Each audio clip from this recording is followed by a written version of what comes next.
really our tagline at Mindful Marketing is that we use ads to get you off using ads, right? And the idea is that we're using ads to get you off the reliance of ads. There are two different kinds of companies post iOS 14.5. Those that relied heavily on acquisition. First is the companies out there who have massive customer lifetime values. Jordan West, it is good to have you here on Economics. How are you doing today? How are you feeling? I am great. I'm really looking forward to chatting with you. I've been looking forward to this one for a while. So thanks for having me. Absolutely. I'm looking forward to this as well. I think this is a first for me, which is the ability to return the favor. You know, I've had people who've been guests on our program first, and then I get to go do their show, and that's great, and I love it. Your team reached out to us through LinkedIn. I wanted to do a podcast, a swap and exchange. So anybody who's considering that, feel free to reach out to us. We are more than happy to do that as well. So one thing that I would want to actually say to our listeners is that it wouldn't hurt to go check out our episode on your end, the Mindful Marketing podcast, because there's a couple of threads that I'd like to continue on from there, and also so that you can all shake my head as I dip into my tinfoil hat side, only briefly, but it wasn't too much that we had to cancel the episode, so it was just the right amount. Just right, yeah, sweet spot. All right. Well, opening question for you here on Economics is to tell us, what do you do? What are you up to these days? Yeah, absolutely. So I am a multi-store e-commerce owner as well as an agency owner. We're with one of our business units right now. We're really big on purchasing brands that have a mission behind them. So one of our brands is Keep Nature Wild. We pick up a pound of trash for every item that we sell.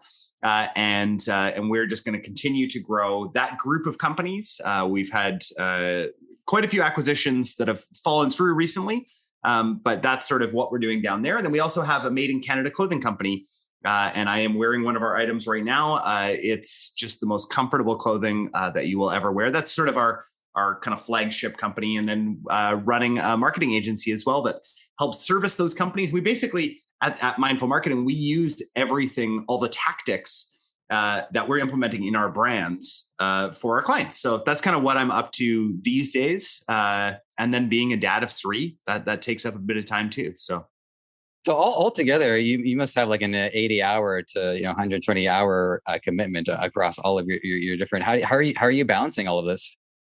Well, if anybody can see me, on video right now, and maybe even hear my voice, I do not work that many hours. I hope I don't look like I work that many hours. No, I actually, my schedule is very interesting. I really try and keep it between 9 and 2 every day. But I do have between the companies 50 employees, so that is how we get things done. Okay. So. Yeah, I've had to dispel that misconception on my side as well. Some people, wow, you're doing 40 hours. I'm like, I'm doing 40 hours in theory, but in practice, not quite as much. So I'm with you on that. So I'd like to start with a quote here. This is from your agencies. We help brands avoid extinction, not extension. We wouldn't want to avoid that. Avoid extinction by using paid ads to build a loyal base of repeat customers. And quick aside, so we had the image of the LinkedIn, and so I kept scrolling up and down because my short-term memory was just not. I was like, loyal base, okay, repeat customers. Anyways, so one thing that I learned from my high school marketing class long ago was that ads have 2 roles. The first is to generate interest and create customers, but the second is to validate pre-existing customers. So if someone sees a car commercial, maybe they already own the car, but it continues to reinforce their commitment and their loyalty to the brand. Now, that was in high school, and that was some time ago for me. And the thing is, I can't say that I saw a continuation of that philosophy in the e-commerce space. In this ecosystem, to me, it seemed like ads, their primary role was to acquire the customers, but the retention and the loyalty building is all around customer service, it's community dialogue, whether you have a forum or Facebook page, email remarketing, all of those factors. So what is it about the ads that are building the repeat customers and are continuing on the more, the long form relationship with the company? Yeah. So really our tagline at Mindful Marketing is that we use ads to get you off using ads, right? And the idea is that we're using ads to get you off the reliance of ads. There are two different kinds of companies post iOS 14.5. Those that relied heavily on acquisition, right? Constant acquisition. And that was the only way that you actually were able to make money, was acquiring these new customers, versus the companies out there who have massive customer lifetime values, and they've got the whole retention side of things. So as an example, one of the companies that we own, our customer lifetime value, our average customer lifetime value is $1,200. Right? Our average order value is about 130. So you can see they're making between 9 and 10 purchases. It's just crazy, right? So we do that through building communities. Right now, we're building those communities on Facebook. We really think that Facebook is still prioritizing groups, and we've still seen, even with the advent of neighborhoods, which has been in beta, groups are still showing up much more, within the group's members themselves. And they're making some changes right now, but I still think that's the best place to build that community. And then SMS is next, right? For those notifications. We always are trying to capture SMS data, text message data. And then the next one that comes in there is email. So we really want to own all of that. And before the advent of all of these retention channels, of course, you'd continue to show people ads, right? You'd continue to reinforce the fact that, like, hey, when you buy that Lincoln, you're going to be cool, like whatever his name is that is in the Lincoln commercials, Oh. Who is the guy? I can see him right now. Matthew McConaughey. Matthew McConaughey, exactly. You buy a Lincoln, you're going to be like Matthew McConaughey. And so when people see those ads, who already own a Lincoln, they think, oh, I'm closer to Matthew McConaughey than ever now. Like, I basically got it. I just got to work on the accent. It's a little bit different these days. I think that we can be much more targeted with our ads. I'm not saying that we don't put our ads out to our current customers. Of course we do, but we don't have the reliance on having to do that, right? Because we built up these channels that are so sticky that we don't have to. And we just kind of use that as a net to sort of gather up during a sale or during some new promo. We kind of use that net to sort of gather up the ones who haven't seen in the past. So that's really how I view advertising. We still put a lot of money into advertising between all of our companies, like, absolutely. But I'm not obsessed with it the same way that I'm obsessed with the customer journey and actually getting that customer lifetime value higher and higher. And that's by doing good things. It's not by just selling stuff to people, right? If all that I'm trying to do is just be a drop shipper that just sells stuff just for the sake of, making $1 per item or something, that, to me, that's not interesting. I really like building a brand and building something that people can actually glom onto. And then whatever I sell, right, needs to be good, and people need to like it so that they're going to tell their friends. And then that's where word of mouth comes in. Do you, by any chance, does your agency have drop shippers, or is it that by the time that they're ready to work with you, they've, I guess, transition out of that and into more of a wholesale or even manufacturing side of the business? Yeah, absolutely. I mean, a few of our clients will drop ship from big brands alongside of owning their own brands, but it's very rare when people come to us at Mindful Marketing. It's because they already have a brand that really needs to build out a very solid retention arm, and as well needs to acquire customers. Hopefully at break even, right? That's always kind of the hope. And so we'll, so generally, if somebody's coming in and all they're doing is drop shipping, we're not super interested in that. That's not where our passion lies. And people have had tons of success. I'm sure there's lots of people listening right now that are like, I've had great success drop shipping. That's awesome. I actually drop shipped back in, I think it was 2014. I was doing hoverboards when hoverboards first came out. And that was awesome, but there wasn't really the same kind of passion that I have for running these businesses. And these brands that I really believe have that sort of, I'm always looking at exit potential too, right? And these brands have the exit potential, especially once we get into that sort of $1 million to $2 million in EBITDA. They have that potential of going for 8 to 10x that EBITDA. So it's really, to me, that's kind of the long-term play, and that's why I think building brands is so important. Well, I'm embarrassed to have to ask because I've been able to hang on to the majority of the jargon, but EBITDA, that one I'm not familiar with. No, I'm sorry, I didn't know it. No, that's fine. So EBITDA is essentially your profits, right? So it's earnings before income, tax, and amortization.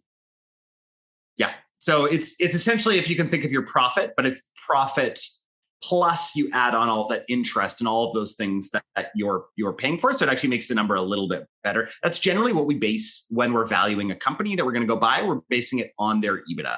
Right. Because I think even going back to what of my early learnings in marketing way back is, you can characterize your gross earnings and your net earnings as, what it is you take away afterwards. But I think that doesn't really tell the entirety of the story, because now you have to think about, well, what do I have to do with this money, and how much of that money is now essential to reinvest into my business. So it's not even something that I can take home. It's not something that I can put towards my next Lincoln. It's something that I now have to re-evolve into it. So I think what the idea here is to paint a very clear picture about this is the money that you need to continue to invest into your business.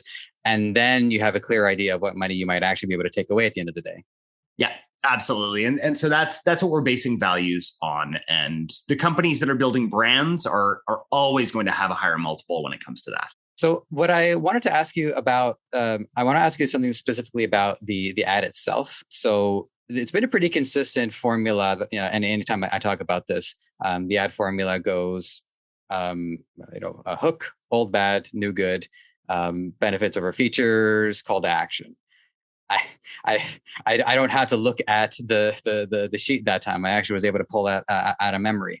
And so based on the objectives that you're trying to reach with your advertisement, have you had to derive a variation on that formula, or has you've largely been able to stick to that? Or how would you characterize a formula for your ads? Yeah, absolutely. I mean, there's a bunch of different copy formulas that we use when we're trying to write ads, right? And it really depends what we're selling. When it comes to apparel, unless you're solving a specific problem for somebody, you don't really have problem solution, right? Let's say for our Canadian clothing company, the Kindred Studio, which houses a bunch of different brands.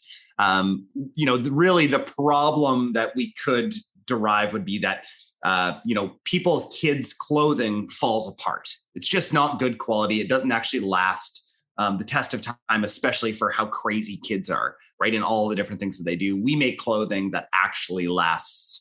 And then we would put some reviews down there. I think social proof and reviews are really important when it comes to this, them being able to see themselves in the review. But that's about as good as we're going to get when it comes to apparel, right? And selling apparel. Other things that really tend to work are just seeing images of people in the same clothing as you, right? And so making sure that your models, that you have a ton of different models is really important when it comes to imagery. So when it comes to apparel marketing, really the imagery and the creative is really what is driving all of this. So what I picture as far as people's eye movement when they see an ad in apparel, right? This is what, if you're solving a specific problem, this isn't necessarily going to be the same thing. But it's image, the first thing that they look at. Then if it's Facebook newsfeed, they're going to look down to the headline, right? So put the most amount of energy into testing those headlines. Then if they like that headline, then they're going to go back up and take a look at your copy in the description. That's really where you're trying to sell the click, right? So always making sure, one of the things that we notice when we audit accounts is that people don't have hyperlinks in their ad copy description. I'm like, that's where like the majority of the clicks take place after they've looked at the image, looked at the headline, and then gone back up. That's true for the Facebook news feed. Now, when it comes to the Instagram feed, really it's image focused, right? You're really just trying to get that out there. Use as much text as you can to try to drive people using the image. Not as many people are going to read the copy, and there's no hyperlinks in the copy on Instagram. So I'm not even sure what question I was answering of yours, but there you go.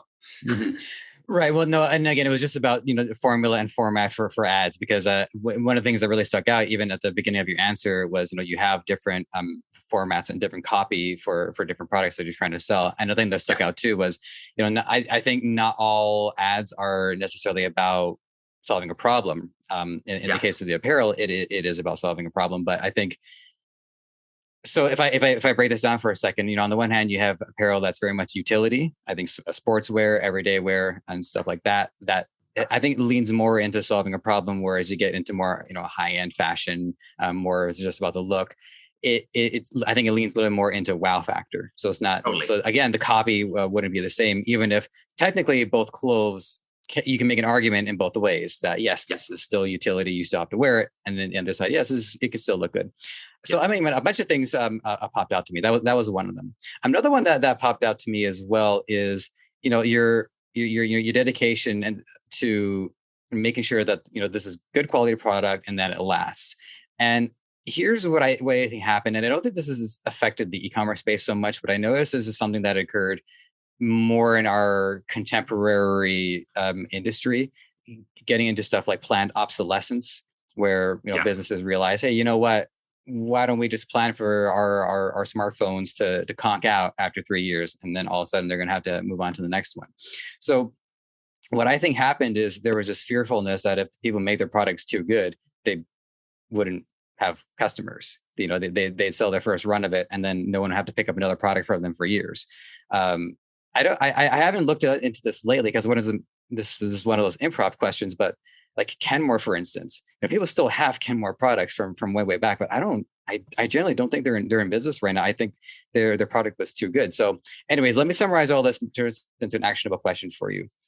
Is the better the quality of your product you sell to the customer, that means you have to find out other means to continue on to earn more sales, right? You're looking into user-generated content, trying to shoot word of mouth to others. So how are you able to build up that consistency in sales if when one person is pretty satisfied with their product and there's only so many they can buy, there's only so many one individual can buy? Yeah, that's an awesome question. I'm going to answer it for apparel, and I'm going to say in apparel, it's this is why we're in baby clothing, right? This is why we're in baby, toddler, kids, youth, women's, all the way to XXL. We're in pajamas. We're in all of these different places, head bows, all of these different things that we can do to serve the customer. Kids grow, right? So they always need new things. It's a huge testament to our brand that in our VIP group, we have about 10,000 people. In a group that we don't manage or own, we don't even touch, we're not even in the group. There are about 8,000 people that are in our buy, sell, trade group that somebody has just put together, and people buy, sell, and trade our clothing, right? To me, that's the biggest advertisement of all, right? People know that they can take their clothes and go and sell them there and size up. If anything, it's just a testament to other people like, oh my gosh, this is like incredible quality. Now that works for clothing and of course in apparel. When it comes to electronics, I mean, planned obsolescence seems like a great business plan. I don't really know. Coming from, I've never been the CEO of one of those kinds of companies before, and I don't know what kind of decisions I'd make. Personally, that goes completely against my core values. I don't want to create more junk in the world. That's not what I want to do, right? I think that there's enough people in the world for your target market that you can create incredible products that last a long time. That more and more people will just purchase. I mean, look at Honda, right? Like I've only ever owned Honda vehicles, and I don't know if it's ever broken down, any of my Honda vehicles. Yet I've probably owned 10 over my life so far because I continually want to get the newest one or whatever it is. But they've always been so good. And that's why I buy them, because they're so good. Do I buy less vehicles because they're so good? I probably doubt it. Do I like absolutely love that company and think that everything they do is amazing? Yes. Do I hate that they don't have an electric vehicle yet? Yes. Anyway, what stuck out to me, even from the first question that I had asked you is, it seems to be that there's a real genuine connection to everything that you're working on, and including your environmental brand. Sorry, I if you don't mind, I'm kind of keen on hearing a little bit more about it exactly. So, just to summarize it for you, so every product that you sell, it's you clean up a certain amount of waste, either on the highway or wherever. So absolutely, yeah, I can tell you all about that. So we actually purchased this brand from the two founders that created it, and we loved it because we love brands that have community built around them. And so this brand already had this incredible community called the Wild Keepers that go out and pick up trash. And so one of our full-time employees manages the Wild Keepers, and that's their entire job. And so we've got about 5,500 people now that commit to going out and picking up trash throughout the month. And so it's a really cool community experience where people get to know some of their friends in the area that are also passionate about that. We really focus on trails and neighborhoods cleaning up. And so that's a big thing for us. And we record all of that trash cleanup just through certain forums that the group has. And it's really done incredible things for some of these areas. So people now call us up, especially at parks, right? Where people will go and just trash it, right? They'll just leave all of their garbage, and the parks will call up the wild keepers and call up, the people who run our program and just say like, hey, is there any way you guys can come and do a cleanup there? And it really changes the environment, right? Which then when other people go there and see how clean it is, they're not going to just chuck their trash out. It's kind of like the broken windows idea, right? That like the more you clean that stuff up, the less bad things that are going to happen in the area. And we really believe in that. For me, I'm a mountain biker. I go out 3 or 4 times a week. I hate seeing trash on the trails. So it's really something that I'm very passionate about. So that's kind of what our group looks like and why I think that it's so amazing. So for people who are listening, if you can think of a way to rally your customers around, if your brand isn't quite strong enough to rally them around your brand yet, then rally them around some sort of mission, right? Something that you can do to get everybody on board. That's what we believe in down there. Maybe as well, forming a partnership or trying to add your weight to a larger effort, like a larger organization. Say if an environmental group is having an event, and you say, we're working with this particular group, so all of us, we can join them, be a part of a larger collective effort. Absolutely, yes, and that's the best place to start, right? Find people who are already doing it and try and partner together with them. We've had huge companies talk to us, Amex, Apple, big companies that aren't going to create their own program, but they really believe in what we're doing, and so they want to partner together with us. So it's really cool. Think about that. Maybe that's probably the first step to take is before you create your own community is just try and find other ones to partner with. I love that. All right. So I didn't want to turn this into too much of an environmental episode, but I got one. This is actually something I'm just personally curious about because this is something that's been driving me crazy for a long time. I do, try my best not to litter, and I largely succeed, which usually ends up meaning I put things in my backpack and then I end up throwing it out, when I get to throw a garbage can at home. Reusing bags, but over time, plastic bags have built up, and we've got quite a few of them. Do you know, what's a way to properly recycle them or to repurpose them or anything like that? Like I have 100 of these in a bin, and I'm trying to figure out how to do something useful with them. That's an awesome question. I mean, I've got the exact same problem over here, right? I think that generally just reusing whatever you can, if you have any use for them, is probably the best way to do it. As far as on the West Coast is concerned, most places have either banned plastic bags or they charge for these plastic bags. So you're incentivized not to use them. And I think that's probably the first step, right? It's just like anytime that you need to use a plastic bag, maybe to think like, is there any other way I could do this without getting them into the environment? And besides that, I mean, on the West Coast also, we do have recycling for these at specific recyclers.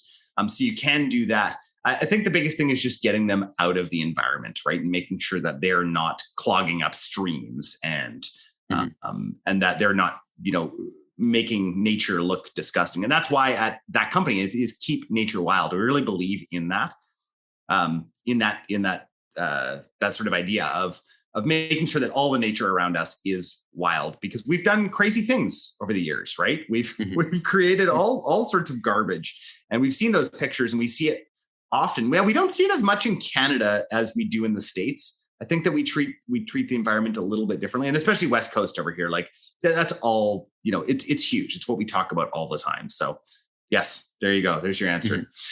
All right. Right on. So getting back into e-commerce questions for you. So this is one of the ones that I was excited to ask about, because I'm not going to lie, I do like a little bit of gossip in here or there. So another one of the things that stuck out to me at the beginning is, you worked on your business, you built your brand, and then saw that you were effective at it, and now you have an agency in regards to it, so that you can work with others. So my question is in 2 parts. One of them is, in your experience, have you seen agencies or maybe they just jumped right into starting an agency, and didn't necessarily have that tangible experience. And if they were able to still be convincing, still able to actually provide quality work for others, that's a more like a warm up question for it. So have you by any chance seen that in your experience? I think that anytime somebody goes into the agency world and does not have experience or empathy for the people that they're serving, they will not be as effective. I think that anytime that there's an us and them sort of scenario of we're the agency, you're the client, all e-commerce store owners do this, right? And you don't actually know and you don't empathize with them, I don't think that you can be quite as effective. So that really speaks to people, right? When they're thinking of who to actually go with. To me, they have to have some sort of experience, right? So agencies who are actually running their own stores, massive, right? Or have run stores in the past or know what those pain points actually are, I think are so much more effective than somebody just being like, well, I kind of know how to run Google ads or Facebook ads, so I guess I'm going to do this, right? It takes so much more than just having a little skill set in a certain area to actually have an effective agency. Do you have an opportunity to work directly with any of these or any personal experiences? Any other agencies? Oh, absolutely. Yeah. So like when we were first starting, before we kind of spread our wings with the amount of different things that we did at the agency, I talked to a ton of different agencies in places like web development, which we don't do. We weren't doing retention marketing for a long time. So I was talking to retention marketing companies. And every time that I've worked with like a CRO company, conversion rate optimization, any of those kinds of companies that I've worked with before have always disappointed me. Every single time I have been disappointed and I don't want to send my friends there. That's the biggest thing. If you guys ever get from me a referral, you'll probably get 50 referrals because I love the service. I always tell people, I'm like, oh, you should just give it to me for free and let me try because I will send you so many people, but I will not send people to those kinds of agencies. The ones that really aren't actually doing the work and just kind of creating more work. I think one of the biggest pain points that I've had is that they're constantly, when I hire something out, I want it done, right? But instead, what ends up happening is it ends up actually just creating more work. So if you're working with an agency that's creating you more work, probably not the place to go. More work by being like constant questions about every sort of thing. If they don't get it and get your brand, then run. Go somewhere else because it's not going to be a good experience for you. It's not going to be fun for them either. And then another thing that stuck out to me too, just off the way that your agency works, is one of the things that you can read on the website is, once the payment goes through, work starts right away. So there is no downtime. There's no like, okay, well, we'll talk to you next week. It's an instantaneous thing. And I happen to think that you probably experienced the opposite of that as well, where you would hear from an agency. So when you said that it takes additional work, one of the first things that came to my mind is additional work and having to dialogue with these people nonstop and say, hey, what's how are things going? Is just giving you a friendly reminder, say, I only gave you like $16,000, so yes, yeah. And it's almost like being grateful to even been able to pay them money rather than them being grateful to receive the money and provide a service. That's one of the biggest pain points that I've had when working with agencies is that as soon as they get your money, you don't even hear from them. You're like, okay, like when are we getting started? Oh yeah, it'll be about in another week, right? And so we looked at all of these things that were pain points for us. And we thought we've got to create our agency to be the antithesis of the agencies that people hate on. And if anybody's on LinkedIn, you'll see it's just constant agency bashing on LinkedIn, especially in the e-com world, because there's been all of these agencies that have now grown out of nothing, right? And it's like, well, I was good at this, so I'm just going to start it up. Those are not agencies. Those are one-man shows that happen to have, an extra person here or there. And so we've really tried everything that we can at Mindful Marketing to be able to do the opposite of what those people are doing and look at the pain points that I have had as a business owner. I really am the avatar for our customer. And so I think like, okay, what do I want? And so some of my, one of my partners every once in a while will, bring up an idea and I'm like, no, it's not going to work.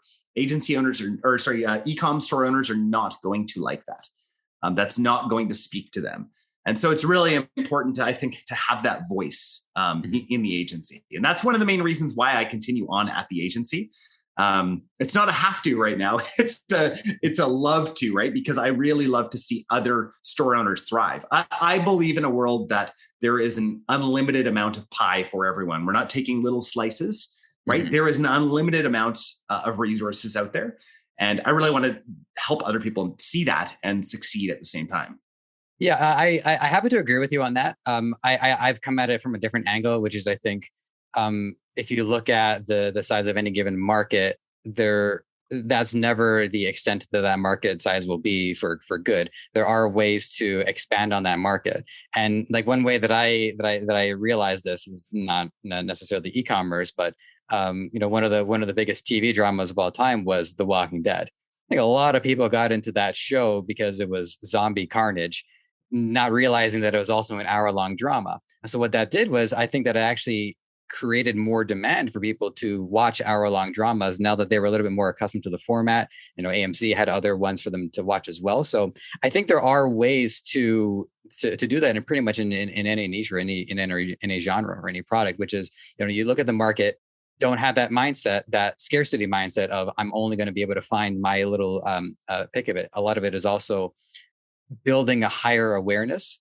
And I think a lot of that speaks to a lot of the community building and all of the dialogue that you talked about, which is, rallying your people to be a part of a larger cause as well. Absolutely. Yeah. I love that. I love that example. Someday I'll be able to come up with something more specifically relevant to e-commerce, but it is not this day. But at the same time, too, I've made it a careful mission to remain an outsider, so I remain that perspective. And so, I like to think I'm coming up with analogies for my people, for my side of the aisle. Anyway, absolutely. All right, so this is a question that I always love asking for people such as yourself who run agencies, and I'm really looking forward to it because I love hearing the passion come through and how much you really care about doing this.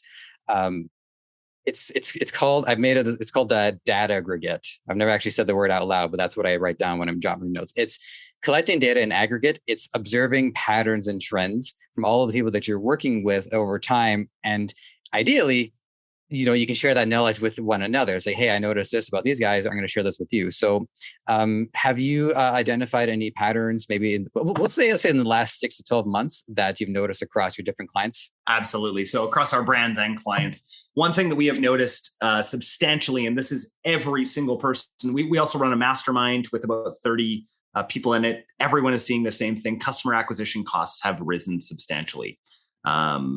Now, the companies that are actually doing well are the ones that pivoted, right, and changed their strategy. And those ones are doing well, but still seeing customer acquisition costs about 30% higher at the best time. And so we use a tool with all of our clients and all of our companies that is called Lifetimely. And that helps us really check out, first of all, lifetime value, customer acquisition cost changes over time. It allows us to see when customer acquisition cost actually gets paid back. That's the really big thing that we're seeing, is that if somebody tells you that this didn't actually affect iOS 14.5, actually affect customer acquisition costs, they're completely lying to you. It did. It's not like you can't, like, people will say like, oh, it's just the data that you can't see. That is a complete lie.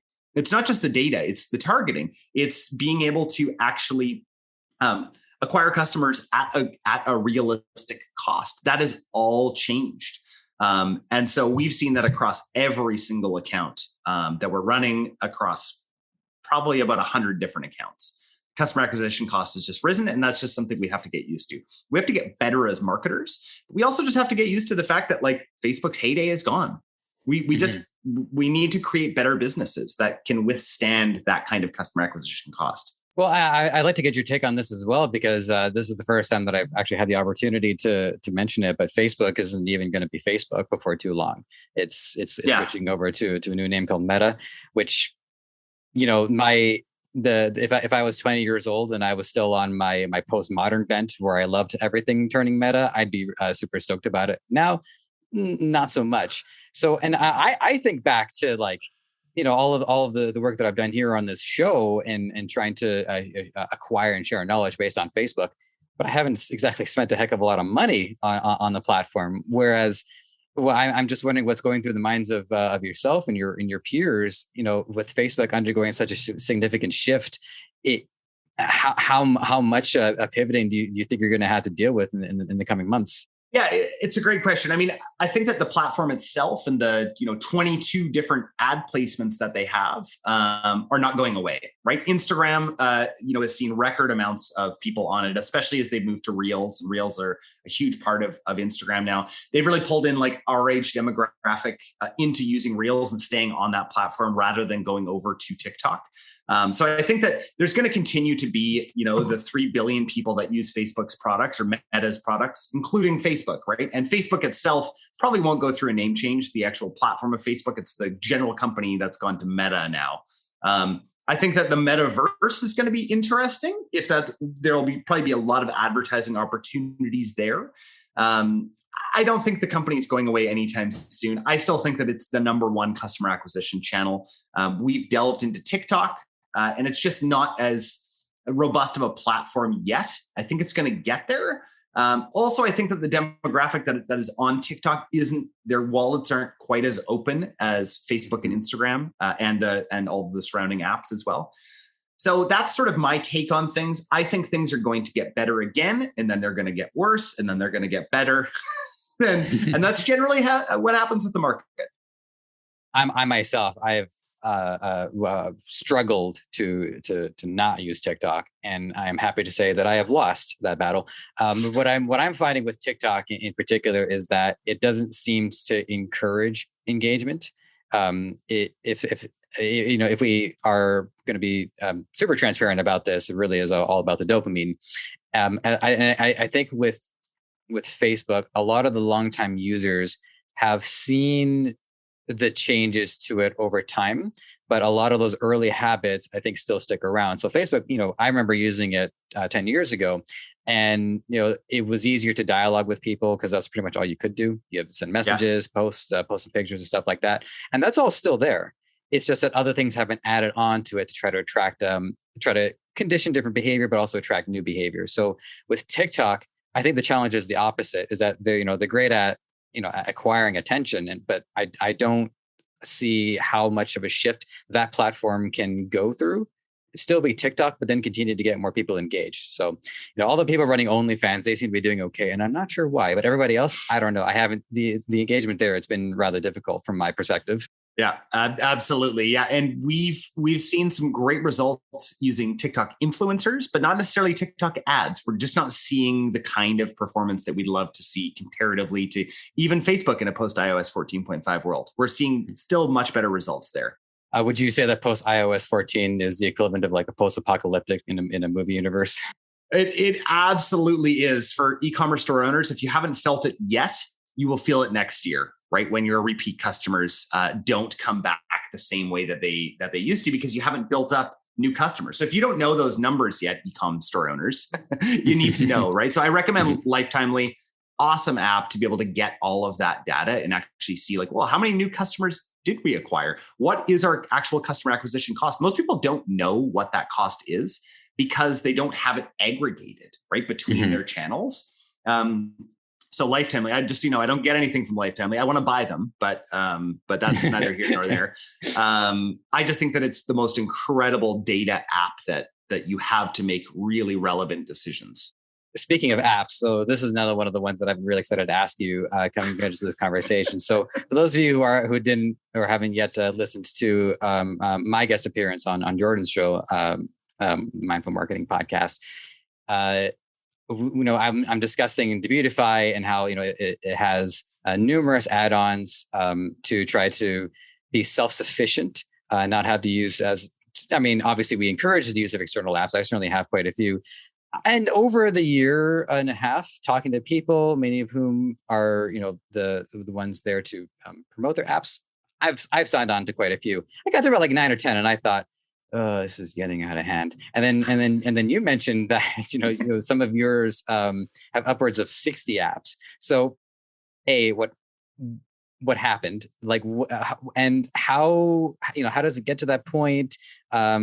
How would you audit this? And an ecosystem like that, I can't help but wonder the management challenges involved in making sure that they're up to date, getting along, simpatico with other apps. I mean, I can't even. That's as far as I can characterize it. But yeah, so what's a situation like that, and how do you feel it needs best dealing with? Totally. So this is how it happens, right? You start out knowing nothing, right? And you realize on your website that you've got an issue that you don't know how to solve, and you don't have the money yet to solve it because you're still new. So you add an app that solves that problem for now. And then another problem pops up. And then soon 68 different problems have popped up, and you've solved them all with apps.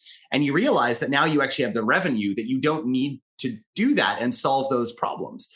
Because the original theme that you were using didn't have some of that functionality. And that's really what it comes down to, right? Is like the basic Shopify themes just don't have the functionality built into them. Now, I believe Dawn does. Dawn 2.0 has a ton of functionality built into it. Do you still need external apps? Absolutely, especially with that. Do you need 68 external apps? No. Now, my solve for this, luckily, between our companies, I just hired a very strategic head of, I'm trying to think what his role is. Essentially, he's our e-commerce strategist. And so he's already gone in and he's identified 30 apps that we no longer need. And so that will be, we'll start to make sure that we start taking away those. There are certain apps that you must have. Like, for instance, we're at the place now where we need an inventory management system. Well, you have to have that app plug in to the back end of Shopify. You have to have a customer service portal. Please don't run things on Gmail, guys. Gorgeous. Love the guys over at Gorgeous. Great platform. There's those ones that you really need, but basically any web functionality, you can get a developer to do for you. And most likely it's going to, after over a year, pay off for you, or just get a great theme, right? And that's where the guys at Debutify have really nailed it. When you look at all of the different features and functionality that they have built in, that would probably eliminate 40 of my apps. So find something, and what that does is site speed is so important these days, and those apps just drag your site down. So that's just a huge part, and just a really quick answer to say, think twice before you install one of those apps. And also, lots of times you'll add an app and it won't, when you delete it, it won't take the code off your website. So the code's still sitting there, slowing your website down. So yeah, I wanted to ask you about that, because I was just wondering about that. Somebody else mentioned that, and I just wanted to get a few more takes on it. Like, the ghost of the app still lingers, and so you have to. So, and what they said was, and I forgive me, previous guest, I forgot who was specifically that said this, but that the solution might actually just be full, close the website down, start it up again from scratch. Knowing what we know now, it might be a lot easier to do that, rather than try to go in and actually like exercise those ghosts. You could, if you've got a good web developer. I don't recommend getting rid of your current theme if it's converting. There's a lot of things that you've probably put in there that you don't realize that you may need. So I think just finding a good web developer and letting them know, hey, this is the code that we need to get rid of, and they can do that. Or again, just move over to a better converting theme. We're down to our last 10 minutes, or rather, 9 minutes, and a goodbye that's not excessively rushed. And this is always what my philosophy of podcasting is: you always want to run out of time. You never want to run out of questions. And I'm definitely running out of time in this case. So here's something that I wanted to get your take on. It's about product abandonment. So I think I'm keen on hearing it from your perspective, because your products, they come from a place of solving personal problems, but also there's a dedication to it, and there's a passion for it. And I glanced at the brands that you have displayed on your website, and they all seem to fall within those similar characters. There's obviously a lot of care, and there's a lot of dedication to it. So we have that. Keep that in mind. That's one plate spinning. The other plate to start spinning is as well. We do hear, certainly a piece of information that I've received, numerous times is, when it comes to product testing, you can test it. Maybe the test works, maybe not so much. It might be an idle time to move on. So, from your, I guess I just want to get your side of this. Is where you draw the line in, regardless of a person's passion for it, which actually could be detrimental, right? If they can't disassociate the emotion from the numbers, is maybe even in a specific example, have you seen, where have you had to draw the line between this is working, this is not working, this needs retinkering, don't give up on this has potential, and all of that? Now you're talking as far as like specific products are concerned? It would be, yeah. I mean, that's a good point, because sometimes, and by the way, sorry to my editor, my background did that thing again. It's sometimes a brand is strong and solid, and the product's got to go. But also, some of my listeners too, they don't even have a brand yet. They're just trying to figure out what's their first product. So I would say let's do product and not brand for the purpose of discussion. Yeah. So for you guys who are testing products out there and figuring it out, the first thing that I'm going to look at is return rate, right? That's a huge one. Look at return rate. If people are constantly returning the product, I'd say if it's anything over about 5%, you need to figure out either a tweak to the product, or you need to just come up with a new product. The next thing that I'm going to look at is customer reviews, right? If people are leaving great reviews, awesome. If you're getting a bunch of 2, 3, 1-star reviews, you got to start again or do something else with the product, or maybe the expectations of the product. Maybe you're a really good marketer who's like just selling this product. And it's like, this is the best thing you've ever seen, blah, blah, blah, blah, blah. And then they get it and they're like, this is horrible. Those are some big things that I look at right away there. And then I just look at other customer feedback. So customer service is just a great place to get this feedback. And then doing some post-purchase surveys after they've actually got the product to ask them about it.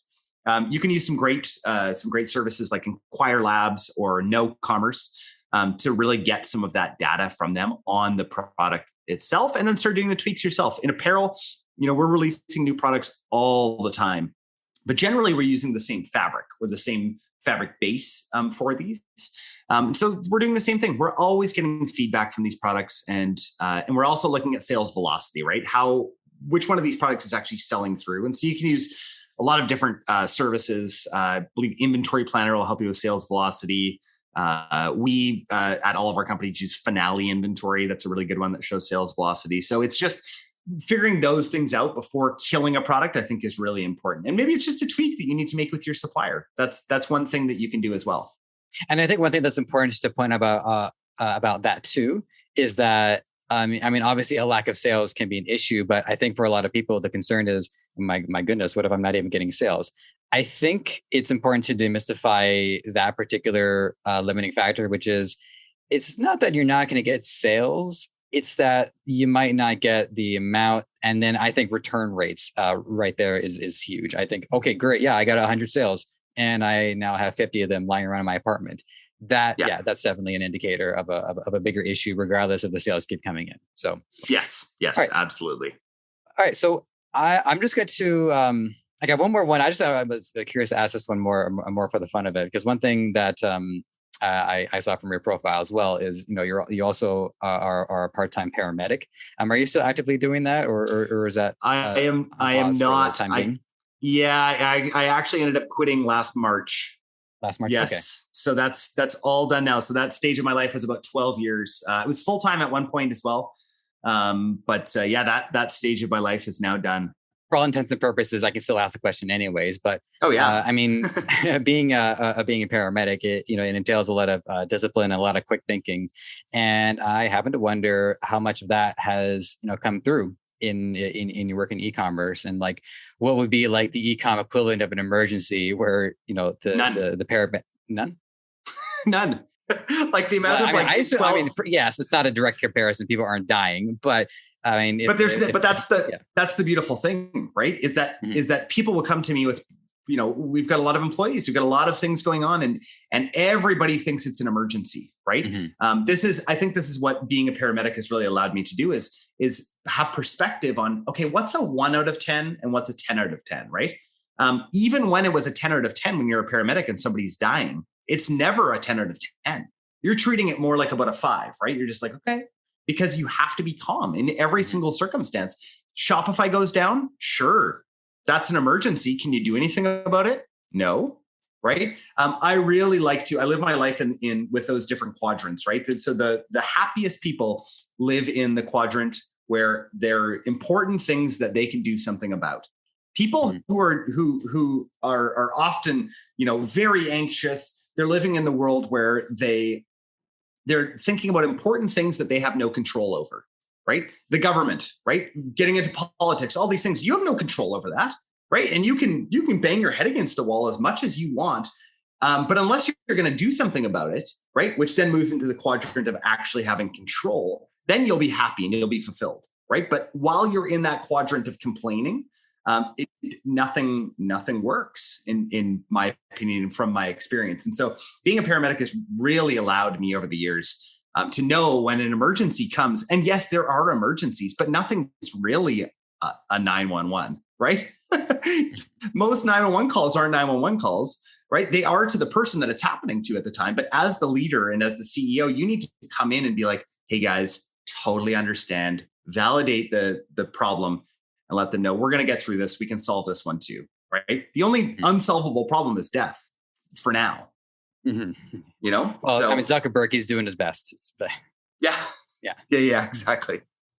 Yeah, I'll just tell a quick story because most 911s aren't 911s. There was one time I was rather dehydrated throughout the course of the day, and I'm in a friend's apartment downtown, and next thing I know, my nose just starts gushing blood, like pretty badly too. And so my friend calls 911 to give me the pinch your nose, clog it up, all that good stuff.